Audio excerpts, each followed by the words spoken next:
Hello and welcome to another episode of Not Without My Sister. Two sisters who've got it all together, who know what's going on, and who can help you get it all together too. Before we get started on today's episode, just a little reminder that we now have a Patreon. So if you're enjoying the podcast and you would like to support us, you can sign up at patreon.com/notwithoutmysister for $5 a month.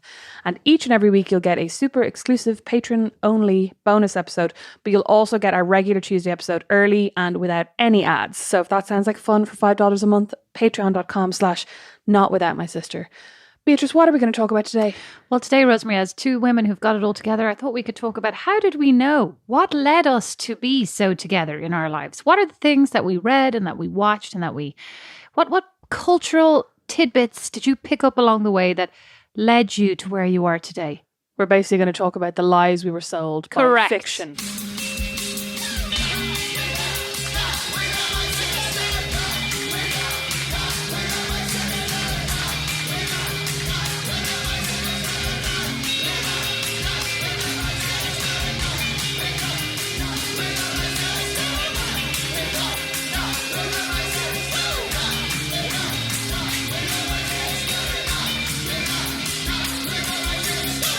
Do you remember that lies we were told? I like that. Do you remember that really weird Australian show called Round the Twist?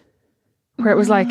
Vaguely, now that you say that. The theme tune was, have you ever felt like this? How strange things happen. Are you going round the twist? Yeah. And there was this one episode where it was like the little boy or the family in it had some kind of weird magic that showed up randomly.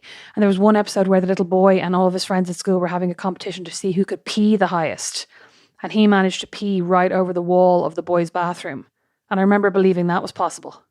Having a laugh. Is that like the most obscure example ever? No, but that literally just occurred to me this second. That wasn't even in my mind. That wasn't one of the examples I had pre-prepared because, you know, I like to do a lot of prep. God, I can't even say it. It's such a lie. I like to do a lot of prep and research ahead of these episodes.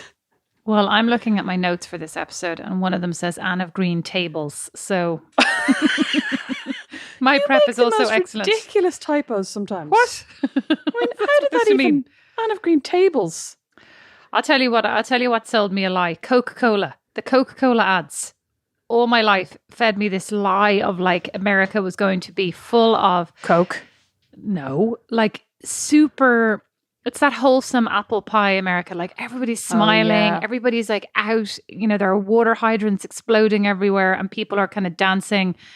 And there's a lot of just like really good looking people. Did you recently watch In the Heights? No. I haven't watched it yet. Oh, you haven't watched it yet? No. I feel like there are a lot of scenes in that where there are people dancing around water hydrants. Well, I better watch it because I feel like those were the ads for Coca-Cola for all, you know, and it was, I was dying to get over here. I was like, oh my God, I apart from anything else, I'd like to know like why I thought I was like, I am going to fit in so well. Why would I think that? With these positive, optimistic, outdoorsy people who love to live in sunlight. You like sunlight. Well, you're very freckly. I like this, but I mean, it wasn't like it was something I was doing, was like living an active outdoor sunlighty life in Uachtarard, Straffan, County Kildare. No. It's true. We did live right in front of a cemetery. We were more we were living in front of the cemetery. Surfers. Downstairs basically has no windows. It was dark, right? Sorry, just to clarify, we weren't like kept in a dungeon.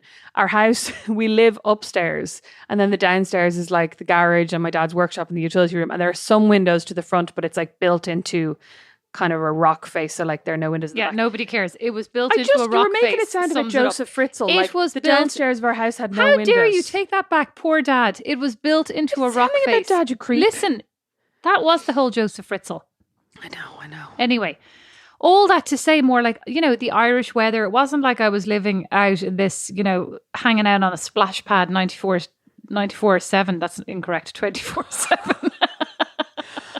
You know what the thing, interestingly, about Coca-Cola is that my main Coke memory, I mean, aside from the Christmas ad with which I was obsessed, and I was also like dying to see that Coke train. You know, the Coke holidays are coming to that. See that train? I was like, I'm going to see it someday. Like it exists. Oh my God, Rosemary, how did you manage to take the Coca-Cola theme tune and make it sound like a horror song there? Holidays are coming. So creepy. But the other bit is, you know, in Santa Claus the movie, my number one favorite Christmas movie, where the girl, is her name Annabelle or something? I can't remember. So she leaves a dinner out for the little homeless boy and she leaves out a can of Coke and she places it into the snow and kind of like twists it so that it sits perfectly into the snow. And I remember thinking, oh my God, Coke solves everything. Like, give somebody a can of Coke and it will make everything better. But I mean, I truly believe that. And also, anytime I was upset and Dad gave me a can of Coke, I instantly cheered up. So that was a fact of my life. You know what? Thanks a lot, Dad. You're to blame for lots of things here. Now, all my fillings. Precisely. I was about to say, did Annabelle leave a toothbrush beside that can of Coke? No, she did not, Beatrice.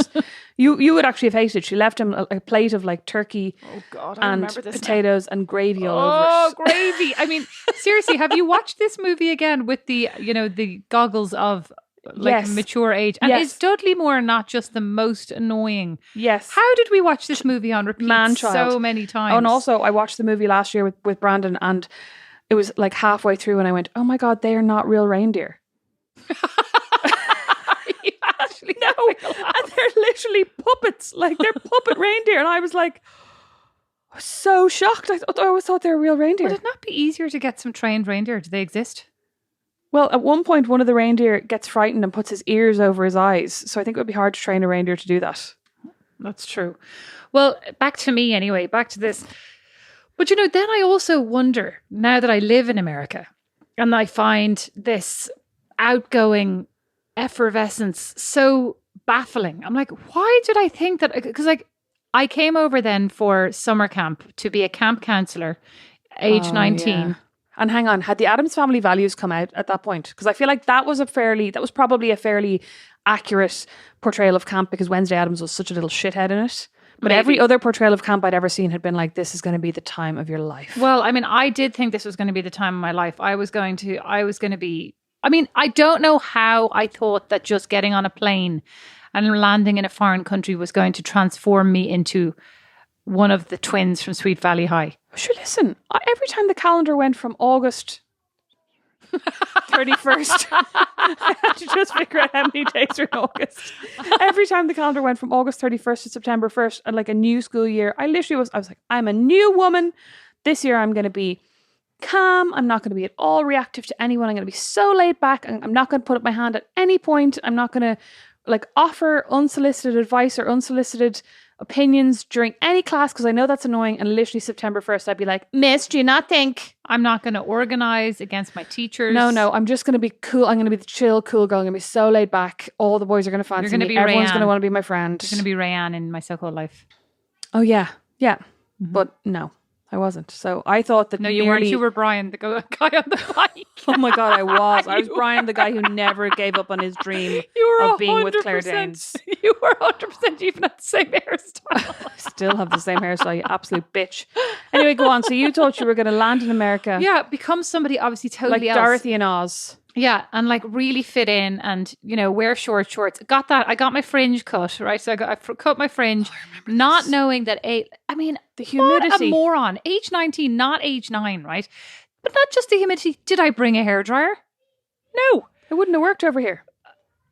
Good point. Did I buy a hairdryer? No. Like I was in these showers in the morning going, oh my God, my fringe is just pure frizz. And like it was really short as well. I did one of those like pixie chicks, Manic Pixie Dream Girl. It was cute though. I thought it was cute. When it was styled, it was cute for 2 minutes. It wasn't cute. You're going to post a picture and it wasn't cute. It was an absolutely awful look. I also was wearing clothes that were like mildly librarian-esque. No offense to any librarians, but like negative stereotype of a librarian, like super nerdy. Then this fringe. And then also like as an introverted, reserved Irish person, could not remotely, you're the opposite of that, right? Could not remotely get comfortable with everybody expressing themselves, singing songs, patting each other on the back, like holding hands, telling each other deepest, darkest secrets, talking about their feelings. I was like, this is hell. It actually was like the Coca-Cola. So maybe it wasn't a lie that I was sold, but it was more that I was telling myself the lie that I was going to enjoy it. Yeah, that you were going to become the Coca-Cola character when you got to Coca-Cola Land. Yeah, and instead I was still the ice cube. But ice and Coke go too well together. No, never mind. I think it was actually being in choir in college that made me more comfortable with that kind of stuff. Because we all used to sing on the bus going everywhere. I remember the first time I was like, oh my God, so embarrassing. We all sang on the bus going everywhere as part of the choir too. But like, that's not the same thing. It's more like everybody just stands up and like talks about themselves. Everybody's dying to be like the center of attention. It's like any volunteers, and no matter like even with choir, you'd be like, yeah, okay, Here it's like any volunteers. Yeah, I'd like to always talk. Volunteer and I always regret it. Do you? Well, I volunteer for things and then I'm like, why am I the mug? No, I'm talking about volunteer to stand up and talk about probably do that yourself as well. Yeah, you probably do. You probably do. You actually probably would have had a great time. Oh, but I'm so lazy. But No, it was I wouldn't really have. cultish as well. Like everybody had been there since they were 8 or like 5 or whatever, you know, so they all knew like all the songs and the handshakes and the like it was very exclusive. If you hadn't been there, you were kind of And had a not lot part of the of the camp crew. counselors been there yeah, as they'd all campers? that's what I mean. They'd all been there since they were like 5. They'd grown up there and they'd all been, you know, they were all obviously besties. So you're the foreigner going like, okay. Would you send Nash to camp or any of your kids, like, if they wanted to I mean, go? if they wanted to go, yeah. Would you? Yeah. Away for like 2 or 3 weeks? I mean, if they wanted to go. I mean, I'd miss them, but I'd let them go. I don't know. I'm very conflicted about it. Why? Just about, I don't know, sending your kids off to be like hopefully looked after really well by other people. But I think it's a lot of trust and it's a lot of risk. And I listen to so many podcasts about like just this stuff being terrible and kids being treated really badly and, you know, kind of all these things. But like, can't your it kids can mean call anything. you? But no, what I'm worrying is, can't your kid, like, wouldn't you say, call me if you hate it and I'll come and get you? Well, are you allowed to make calls? What? Of course you're allowed to make calls nowadays. They Well, like- all have cell phones, sure. Yeah, but I'm sure in the Gaeltacht you're not allowed to have your phone. I'm sure if you want to go to the office and say, I need to speak to my mother, you'd be allowed to make a phone Well, I call. wasn't allowed when I was in the Gaeltacht. Once a week you were allowed to make a call. Okay, well, I'm sure in that week they could call and say, come and get me, and you would come and get them. What I mean is, I'm sure there are, I'm sure, like, I think it's different if you don't feel comfortable telling your parents you're having a terrible time, or if you don't feel, like, I think there's a lot of different things wrapped up in there. Yeah, I'm wondering. I mean, I think I told mum and dad I was having a terrible time, but like, Yeah, Mom, I called was Mom just and Dad because crying it was from awful, the like, camp 'cause in I hated America, it. and they never came to get me. They were like, oh, it sounds terrible. Mom says now, it was so upsetting. You were always so upset. And maybe they thought it was going to build character. It was going to toughen you up. probably did. I mean, it probably did, you know. This too shall pass. But I mean, when you went to the Gaeltacht, like, you had a terrible time, but like, wasn't it grand? Would you not? I mean, does it need to be palatial for your child to enjoy it? No. And I mean, it wasn't that it was palatial. It was just that I then, for the last like week and a half, I felt really bullied by the principal guy. Do you remember who had like Yeah. kind of screamed at me in his office for being the only one in an entire room of students speaking English, allegedly. As if I was the only one. Well, Yeah, I know. would But talk I mean, to also, myself, as but I if he wasn't talking to thought you were myself. the only one. He obviously just know. hated you. He probably did. I'd say a I'm lot of serious. He I know. I'd obviously say just I hated was. I'd say I was fairly annoying. I was very precocious. Another thing that I really believed from the movie Fly Away Home was that someday, when Dad finally finished his gyro, I would fly it myself on my own. But like as a 12-year-old. you. Nothing's stopping you from. Oh, No, as a child. as Like a child. You know, I'll tell you though, from Escape to Witch Mountain. I've never seen that. Oh my God. Well, I haven't seen the one with The Rock, which I plan to watch because why not? The Rock, right? No, the old, I used to watch it obsessively. I was obsessed with the idea of flying. And these two kids were a bit more like Wonder Woman. They didn't really do very convincing flying. They more just like levitated up in the air and then kind of Oh, not in a plane. They just vertically they flew. Yeah, they flew. Oh. Flew. I had so many dreams about flying. I was obsessed with flying. And I was like, I was convinced someday I was going to actually fly, right?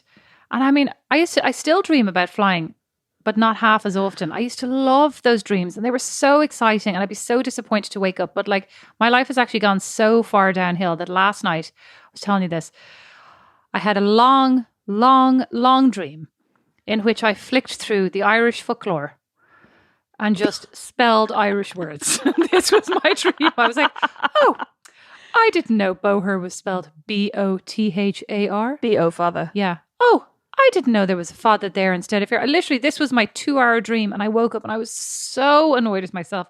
What a waste of a dream. Wasting Could have been about time. Dwayne The Rock Johnson and instead it was about the folklore. What the fuck? Like, seriously. Have you How seen boring. Have you seen Fighting with My Family? Speaking of Dwayne The Rock Johnson. No. It's very good. We watched it the other day. It's a movie about indie wrestling and about this brother and sister who decide to try out or who get picked to try out for the WWE.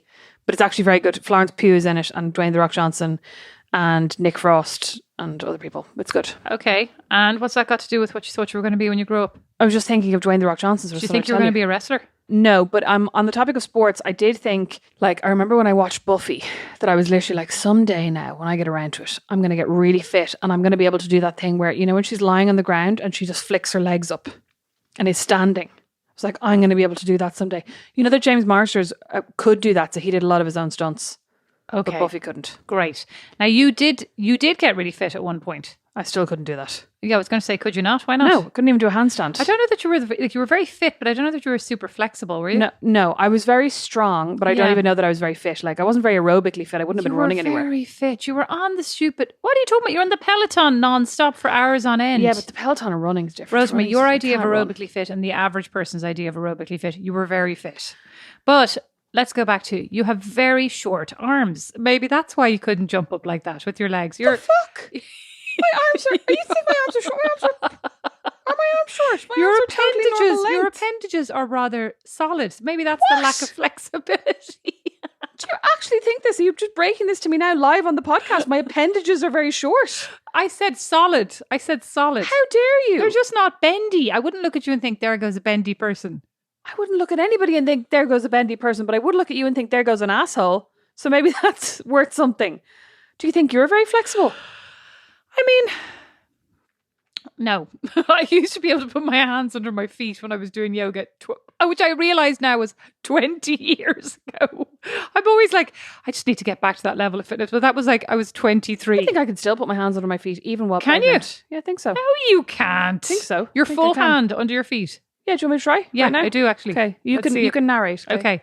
Rosemary's I taking just have off to the step headphones. away from the microphone. Taking off the headphones. Her eyebrows have raised up into her head in a super smug and kind of supercilious fashion. No, it's called worry. She says it's called worry, but I don't. Okay, she's bending now. She's limber. She's getting limber. The arms are stretching. She looks her arms are quite long actually. Now, Rosemary, your feet are supposed to be. Your legs are supposed to be. Rosemary, are you having a laugh right now? Then what's the problem? You bent your knees. Your knees were entirely bent as you put your hands under them there. She bent her knees and widened her stance by 2 feet. Yeah, go on. Hands all the way under. No, all the way under. Yeah, not just the tips. I get the tips of my fingers under my hands more than a lot of people on one of my feet. Look, I can put my hands almost. Okay, she's actually a lot more. Oh no, your knees were bent there. My knees were not bent. My legs were soft. You're not supposed to overextend your knees. My knees were not bent. Your knees were bent. My knees. Rosemary, soft and bent are 2 different things. Fuck off. Oh my God. You do it. Okay. Step away from the microphone. Okay. Sorry, audience. Rosemary's getting quite heated about this. I mean, I just didn't know I was like performing for the fucking American Olympics coach where she's like, your knees are slightly bent, your hands need to be. Said, let me get up, will I do it? And you got annoyed. And I did it. Keep your toes flat on the ground, please. Toes flat on the ground. What? You didn't keep your toes flat on the ground. I'm pregnant. That's irrelevant. There's a margin. There's a margin with pregnancy. Irrelevant. You're not supposed to be locking out your knees. That's what I'm telling you. There you go. I did it. Listen. My yoga coach said you're supposed to have your legs straight. Yeah, but not locked. No, you're not supposed to have your knees locked out. There's a difference. Stop annoying me. Anybody, Rosemary, if soft means bent, then you did a great job. Now, let's move on. So, let's talk about the sport. You know what? I did think I would be a really good competitive swimmer one day because I wanted those really wide shoulders. Really? You know the way swimmers have like lovely broad shoulders? Your shoulders are very broad. No, they're not remotely broad. If my appendages are solid, then your shoulders are broad. Okay. You're built like a tank. That's to shoulder all of the stress that comes with you and my kids. The burdens of life. The burden, that's right. So, but what was your belief that you'd be a great swimmer based on in fiction?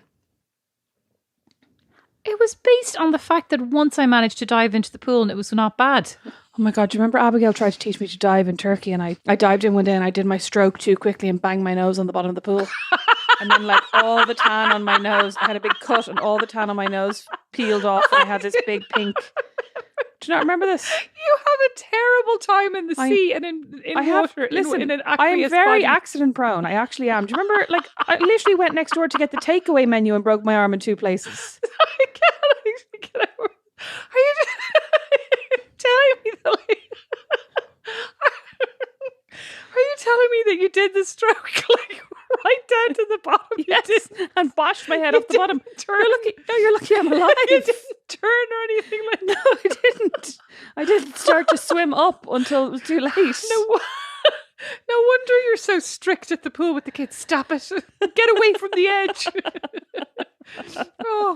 No diving. Oh my Very God. dangerous. Well, what else? Let me think. What else? Sorry, boarding schools. Oh, yeah, boarding schools. That's a good one. Enid Blyton had us convinced. I was dying to The go to twins of boarding St. Clair's. school. Oh, sorry. You know what the other thing is? I was raging the Clongowes was for boys only. I mean, and unaffordable. Do you remember Mallory Towers? They had a pool cut out of the cliff's edge that filled with seawater, but that was like, yeah. So like in Mallory Towers, they used to talk about this like, I mean, I think it's indicative of my priorities that all I remember are the midnight feasts. oh my God, the midnight feast, the ginger beer. Yeah, they sounded amazing. Yeah, the ginger. I was obsessed with them as well. But they had this pool cut out of the rocks that was like, so it would fill with seawater, and that's where they would do their swimming. But I had never been. Little full of snapping turtles. Oh, stop! I had never been to the 40-foot, and I was convinced this is what the 40-foot was. I was convinced it was an actual pool cut out of the rocks in Dunleary. And I remember the first time I went to the 40-foot, I was like, "What? Where's the actual 40-foot? Like, where's the 40-foot pool? I thought it was a pool that was 40 feet long." Did you ever get into the 40-foot? Yeah, Kira and I went about 4 years ago with Quill on, and it was terrible because Quill on hates being on the leash, but like, so we brought her and let her off, and then these L ones were like, "Your dog has to be on the leash," so we had to put her on the leash and spent the entire time barking, and then we had to go in, we had to swim separately because one person had to stay with Quill on to try and keep her mouth shut. And it was good practice for having a baby. Oh my God, true. And then, oh my God, it took me so long to get in, and literally I was like tentatively shuddering down the steps, and I had to keep getting back up to let old people go by. It's like, no, you go first. You go first. And then I eventually got in. I'm terrible at getting into the sea, though. I'm not great at getting into the pool. You're even not when it's great. cold. And the sense of humour as well, like entirely evaporates. Oh, I know, yeah. Do not splash me. Do not splash me. Yeah, Get if back, you splash kids. me, I'm getting out. Yeah. And I don't know why they care. They should be like, good riddance. They're dying for you to get in. They love you. I know, but like, why? I'm no fun in the pool. You're freezing. You're a great crack. But yeah, it took me, I mean, I'd say I got in for approximately 10 seconds and then took a photo for Instagram. I was like, sea swimming's amazing. And then immediately was out again. Well, no, I think I always wanted to be good at a sport, you know, so like swimming seemed like the least unlikely, because anything that involved running or moving on your legs on the ground was basically out for me. I mean, I wasn't terrible at volleyball, but like I wasn't good either. You're good at badminton. No, I mean, I wasn't good. Oh, were you not? I mean, no, I just like, I played it, but I wasn't actually ever good. Oh. Because again, you have to be speedy. You have to get, to that shuttlecock in time. And I was always like, oh, I'm 14 feet away from it. I'm running at the top speed my lungs will allow me to. I did a tennis course, like a tennis camp one summer. Like not a camp, but you know, like you went every morning for an hour and a half or something. I was crap. I was already hitting the ball if it was hit directly at me. If it went even a foot to the left or the right, I was like, oh, I'm not going to get that. Do you think you actually would have enjoyed being in boarding school?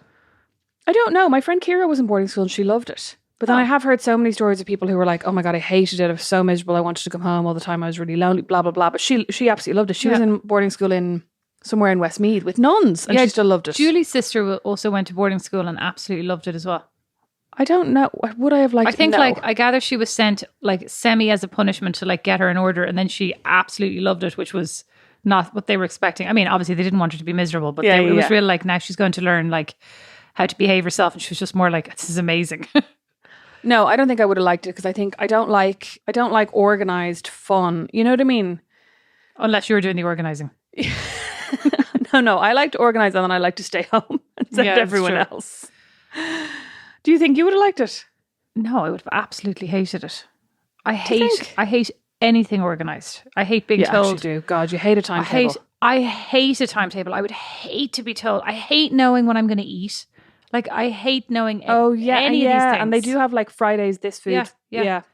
Do you remember Mom I hate knowing about what I'm going to eat, and I hate knowing when I'm going to eat. Like, even yesterday, Mom was like, oh, we're going to have mac and cheese. And I was like, oh, God, I'd hate to know that. I mean, it's more like I get it up for dinner and I go, what'll I cook?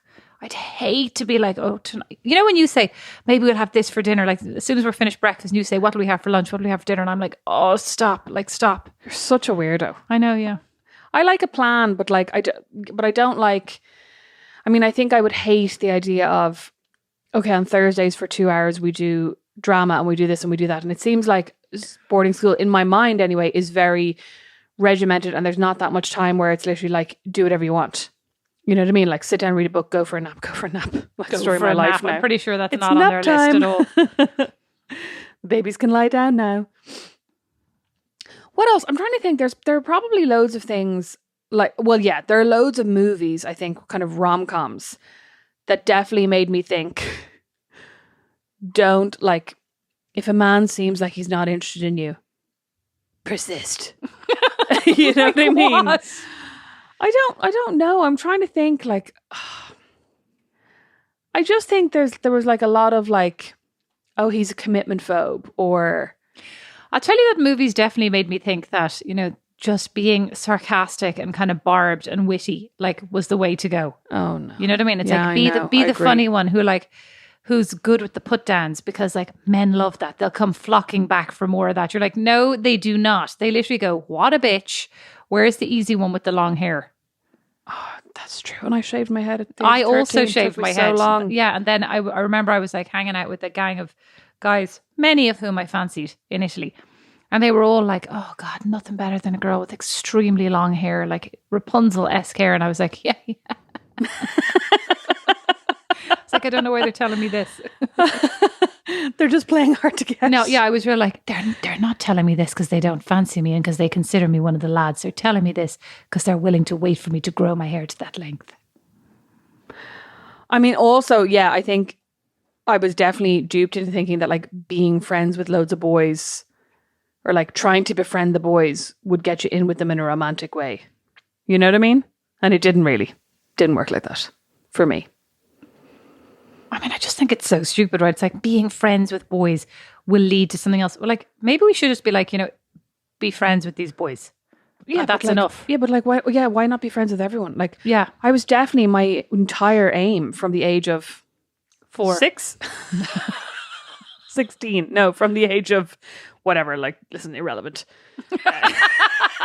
My entire aim for my entire life was to like find boys who might fancy me and make them fall in love with me. Yeah. Like, it never really occurred to me to want to be friends with someone. For it the sake of never being even friends. really occurred to you. Do you like these boys? Oh, no, Are no, you no. in love with that these was boys? That was irrelevant Yeah, as well. yeah. That was just like, So once someone ridiculous. fancied me, I was like, well, that must mean something. Yeah, you're also like, score. Like, Yeah. achieved. Tick. Achievement status. 2 gold stars. Oh my God, so embarrassing. So I embarrassing. mean, it's just though like indicative of, you know, the way, and honestly, nothing to do with mom and dad, like the way we measure self-worth, you know, nothing to do with mom and dad. Like, where did it come from?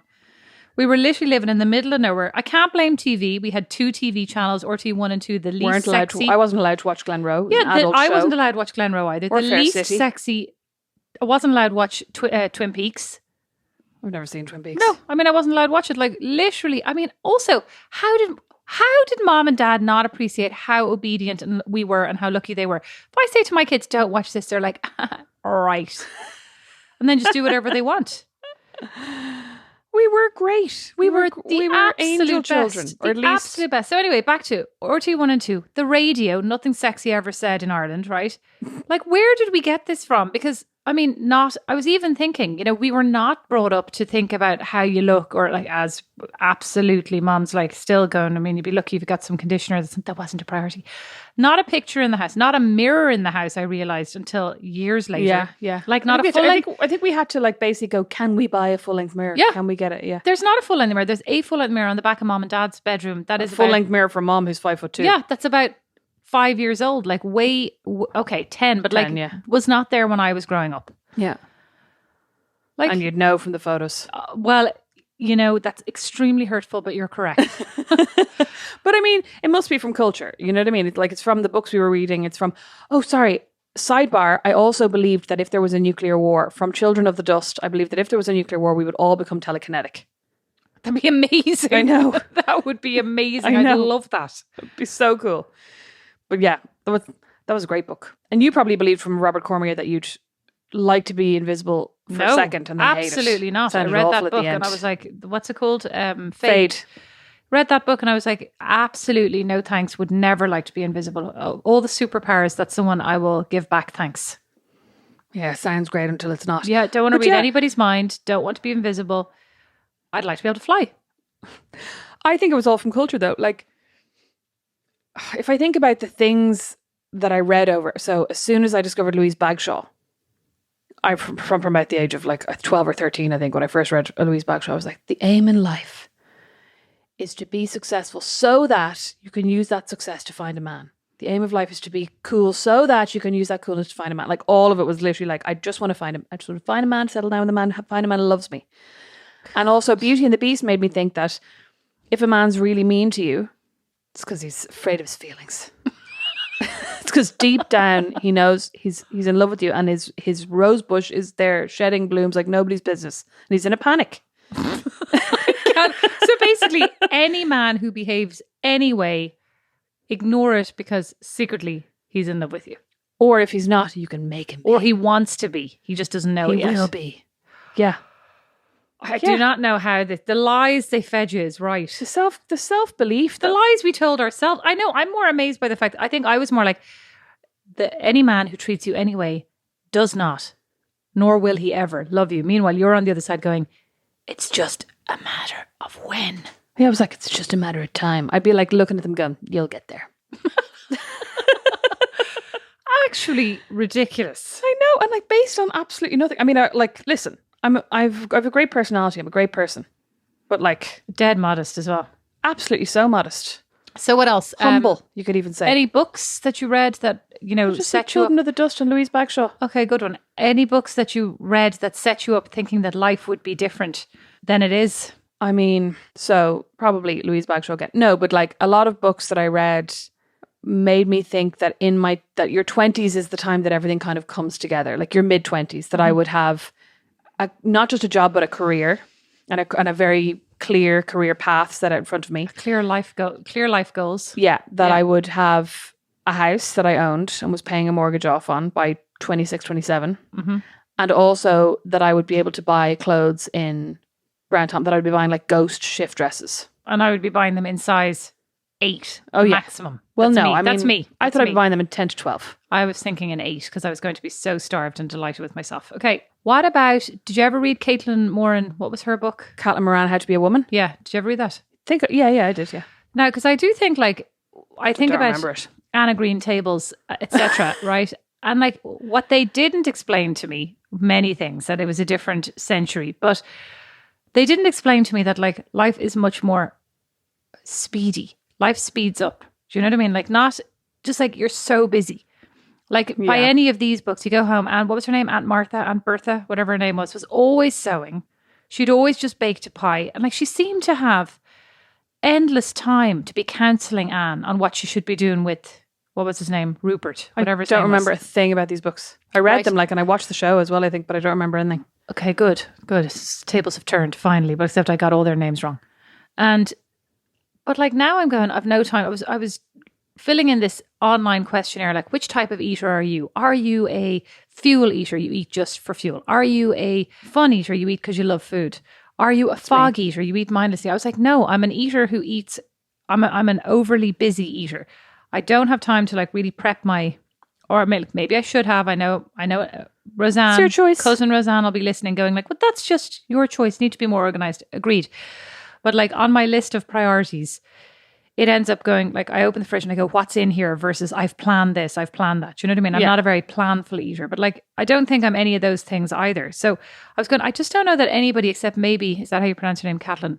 I think so, yeah. I think like she's the first one who was like, you can't have it all. It's a myth. You know, this idea of like, to your point, if you do this, then you'll get this. If you get your career under control, then like, and it also suggests that so many things are there for you to control when in fact, so few things are actually within your control. You know, even your job, will you keep your job? Will your next boss like you? So many of these things are nothing to do with you. Yeah.